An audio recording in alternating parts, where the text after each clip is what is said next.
সেদিন আমি একজন লোককে দেখছি, তাকাইয়া দেখছি অনেকক্ষণ, ট্রাকের থেকে সিমেন্টের বস্তা নামাইতেছে।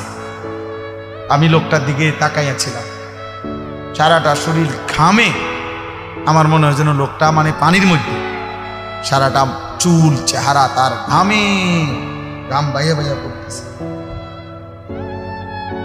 তাহলে এক বস্তা ট্রাকের থেকে প্রতি বস্তা সিমেন্ট নামাইয়া গোডাউনে থুইলে সর্বোচ্চ 60 টাকা, 8 টাকা বা 10 টাকা দেয়।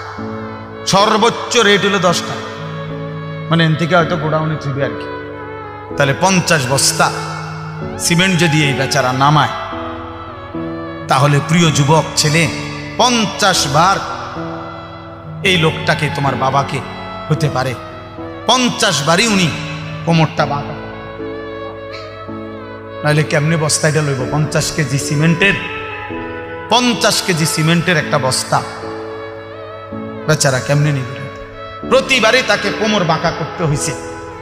প্রত্যেক বস্তা সিমেন্ট হয়তো ফালাইয়া ছোট্ট একটা গামছা হয়তো কোমরের থেকে খুলে আবার ঘাম মুছছে, আবার আরেক বস্তা লেগে গেছে, আর গুনছে কয় বস্তা হইল।